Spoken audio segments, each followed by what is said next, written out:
For those of you who might have copped a shufti at this channel now and again, you will have seen Who Does What.tv's Bahrain television reports on the Bahrain International Airshows over the years. Now the fourth is here in 2016. The subject material is vast. The Eurofighter Typhoon simulator report we did, business jets and Martin Baker ejector seats, to the old lady Spitfire rebuild. Not everything has a British flavour, of course, far from it, but most of those just mentioned happen to be. Again, we stick with the British Pavilion here, simply because it's well represented, and more importantly, openly accessible by comparison to some others. Standing next to me, there's a face that you'll recognise. It's Adam Thomas. He's the UK government's spokesperson for Defence Security Organisation, and he knows a lot about trade missions and everything else to do with avionics and beyond. So let's have a word with Adam. Good to see you again, Adam. Well, good to be back to media. Good to be back and see you flourishing so well in Bahrain. And looking younger. And looking fairly much younger, yes. Good to be back. Good to see you working with so many companies here. It's terrific. Excellent. Thank you very much indeed. Now tell us, there's a lot going on this one. Tell us. Well, it's an amazing opportunity. This is 200 years, your great-great-great-grandparents and my great-grandparents and the Bahrainis, the 200th anniversary. And this is a great opportunity to recognise what's happened in all those years. And it's great that after 200 years, we're even stronger friends than we started. And that covers all the sectors. But what's been highlighted here, of course, is the whole aspect of the Bahrain Airshow. And you'll see here everything from Spitfires to Typhoons. But what's also been nice is to share with the Bahrainis their show, which we think actually is still one of the most important in the region, and we think is a fantastic networking event. So for all the air shows around the world, don't forget Bahrain's really, really important. If you're here, you can get great access to decision makers, great business to business, and identify opportunities for the future in the defence and security sectors. So a real opportunity to be here. Now, 2 years ago, we met, you saw us. Has there been a sort of follow-on? Has the trade been good? Yeah, it's been really good. If you remember, we launched through you 2 years ago an initiative for UK companies to register their interest in the UK.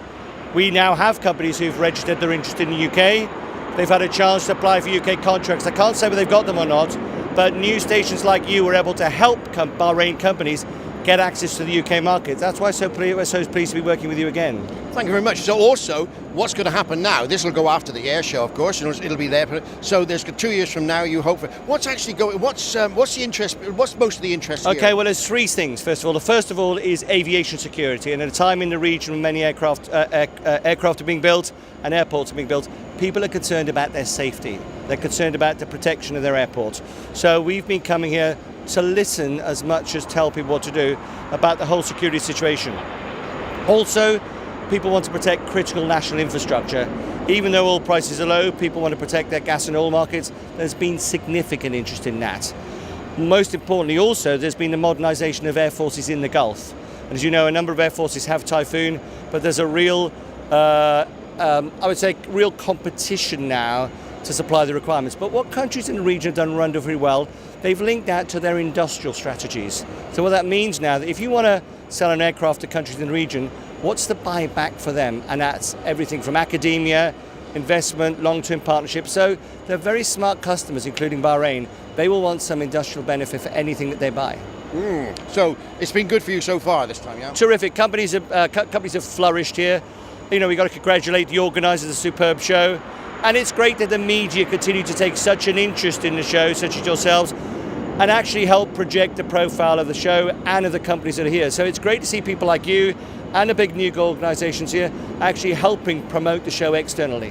Excellent. Well, I don't want to keep it all to myself, but I'll just tell you, if you ever want to know anything about this sort of stuff, this is the man, Adam Thomas. Thank you very much. A great pleasure seeing you, and good luck for the future with your organisation. Thank you very much indeed. Excellent. Okay, bye. There, I tell you, he knows everything.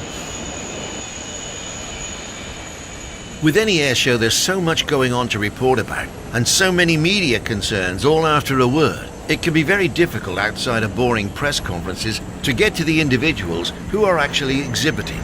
But the British Pavilion was gagging for a little camera companionship. Now, Who Does What.tv are always on the lookout for little bits and pieces, as we are for any television. Now, we've come across something very interesting here, a company called Escan Electronics. And the gentleman in front of me right now is Andy Williams. He's the executive director. Are you a secret man? No, not at all. I'm not a secret man. Some of the business that we do is quite sensitive, so naturally we don't continuously promote what we do. We work with government agencies only throughout the world. We're a British company. We work with British government agencies, law enforcement and military, and by that absolute nature, obviously we have to be protective on some of the technology that we use. You're a commercial company, but you're not commercial as out there. You only work with governments because of the sensitivity of some of your stuff. Yeah? That's exactly it, sir. Yeah, we only supply to government agencies. Some of our equipment is obviously export controlled, so we don't supply to other commercial companies. It has to be going to a military, government, law enforcement or intelligence agency. So this is all radio stuff and radar and stuff like that. So what's your main, what do? You go through it? Sure. So we've got 4 main areas that we specialise in, from surveillance, and we make a number of surveillance products, counter-surveillance products to obviously counter any targeted surveillance, RF jamming and night vision. RF jamming, as in what, high frequency stuff or just? So low frequency all the way through to high frequency. We cover the bands and frequencies from 10 megahertz all the way up to 15 gigahertz, depending on what we're trying to jam, depending on the end user's requirement. Would that be satellites as well?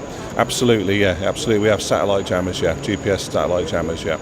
I'd like to know how that works, but I don't suppose you're ever going to tell me, are you really? You're right there, sir, yeah. Now, the other thing is drones. Drones, they're in vogue at the moment. Everything's Now, you are working on this big time, aren't you? We are, yes. This year, or in 2015, we developed a anti-drone system. There's a big requirement, as you quite rightly said.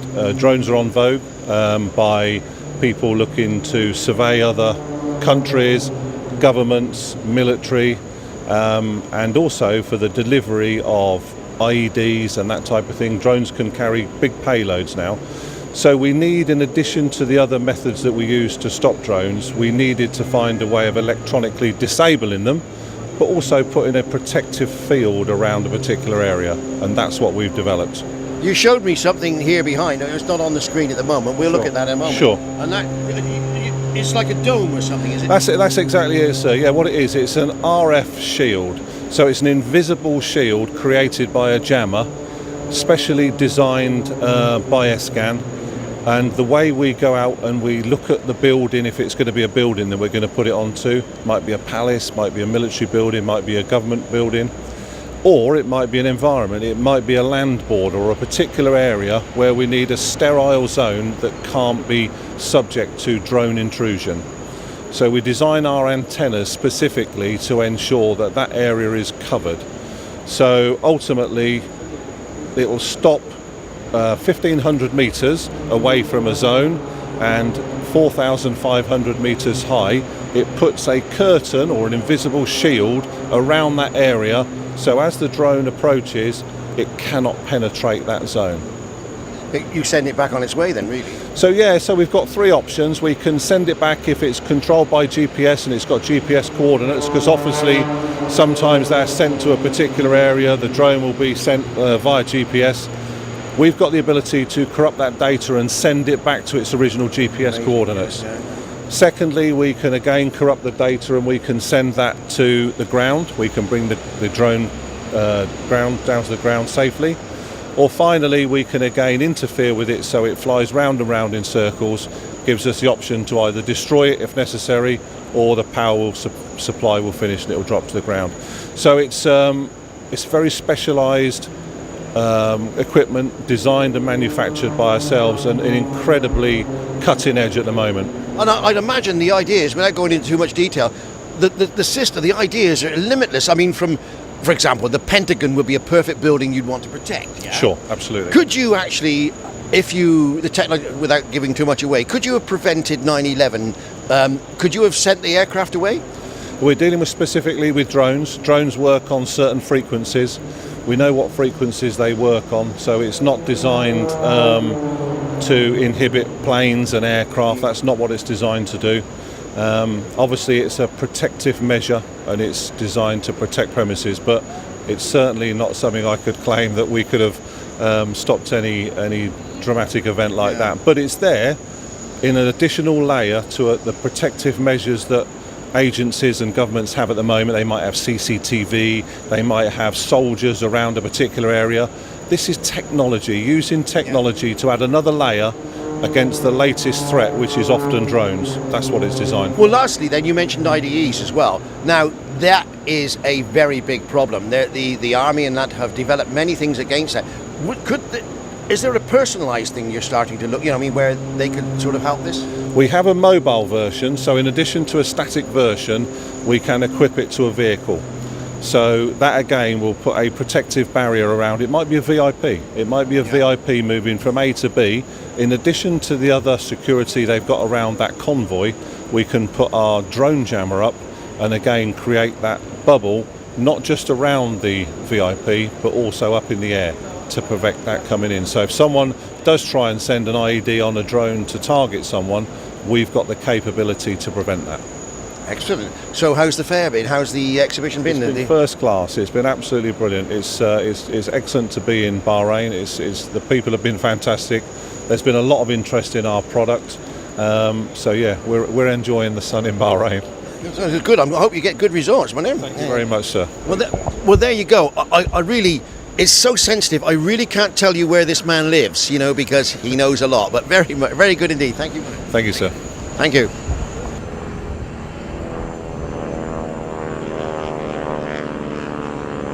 $139 companies and 92 delegations representing 34 countries attended. This showed a 60% growth in participation since the outset in 2010. As we speak, 2018 is planned for the next show, so expect an even greater turnout. Around 100 aircraft, both military and civil, were seen on the apron of Sakhir Air Base, with media from 21 countries, all vying for position, and that's not to mention just those in Bahrain. Apart from avionics or aircraft sales, 5 contracts were awarded as part of Bahrain Airport's modernization and expansion program.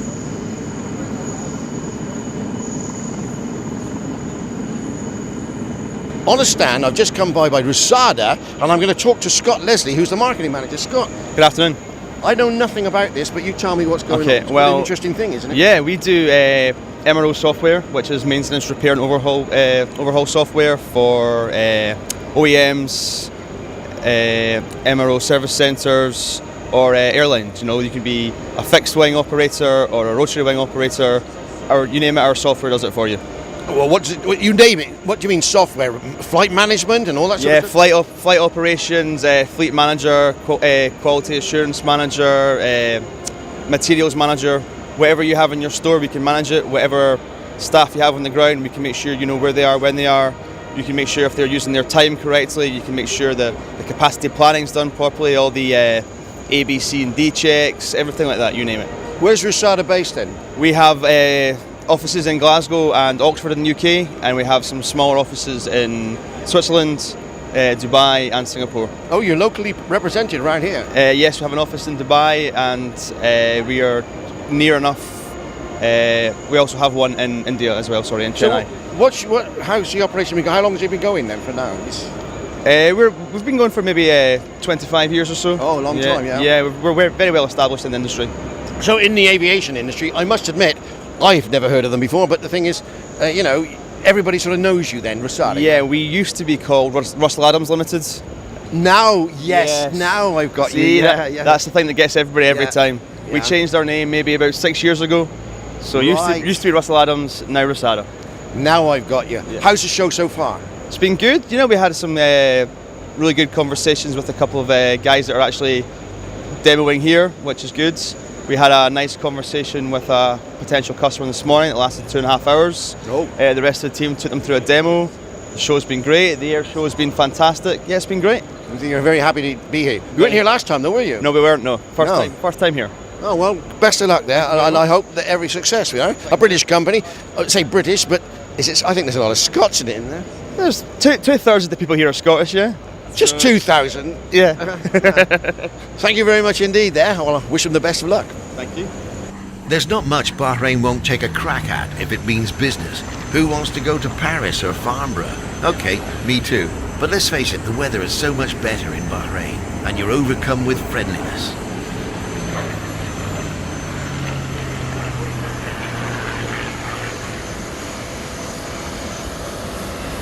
Indigo Vision is a name that not necessarily associated with airlines, airports and so on, but they certainly know who they are, and so do a lot of other people.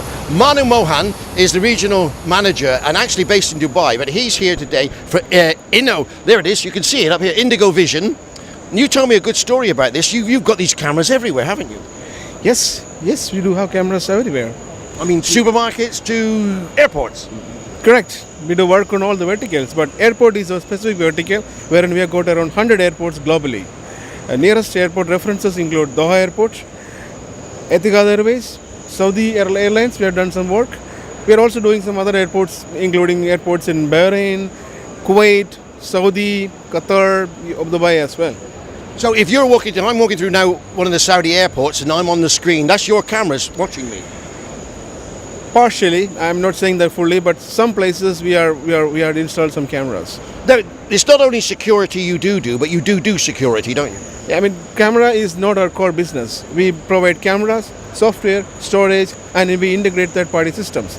Third-party systems include access control, baggage scanning, automatic number plate recognition systems, fire alarm systems, BMS, intercom.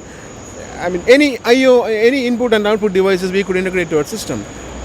Do you do tiny cameras to huge cameras? We do have miniature cameras. We do have rugged IP68 cameras, which has got Viper, IR LEDs, night vision, all made in UK.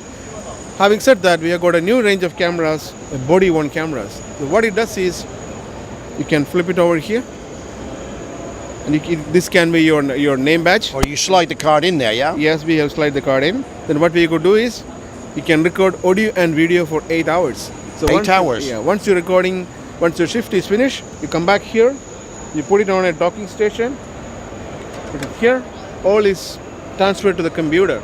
And this is totally encrypted, meaning my encryption is here as well as here embedded.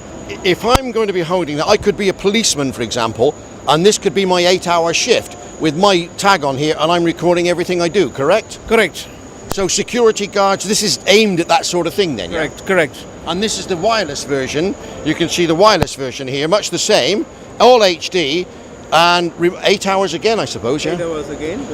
If you could reduce the recording resolution, you can go up to 12 hours. Well, it's no good him giving me one free. I'll tell you why. As much as I want one, unfortunately, everything on here is encrypted, as Manu said. So I would need this other machine here to... So I'm going to chat him up and see if I can get the machine as well, and a few free cameras as well. How's the show been, Manu? Very good response, and especially airline is much focused. We got very good response, and we are hoping that we will be participating in the near future as well. Yeah. And it's Edinburgh. This is a British company based in Edinburgh, yeah? Correct. We are based in Edinburgh. And you're up from Dubai and you represent the whole Gulf area, yeah? I represent the Middle East, the whole Gulf. But Bahrain, we're in Bahrain. You have a representative here, don't you? We do have a representative in Bahrain, and some of the references in Bahrain include Bahrain Islamic Bank, Al Akhli Bank, Garmco Oil, Aluminium Mill, and Ministry of Finance, Ministry of Foreign Affairs. These are the places we have got currently references. So you're well established here already? We are selling this Bahrain market since 2008. 2008, oh. Manu, very good to meet you, and I wish you best of luck with it. Thank you very much indeed. Thank you. So there you are. That's a toy that I would love in my collection. Thank you very much indeed. Indigo System, Indigo Vision. There you go. The 2016 Bahrain International Airshow was, to say the least, a success for this small country and its willingness to host with such openness. Look out for more airshow inserts on this channel. This is Geg Hopkins for WhoDoesWhat.tv.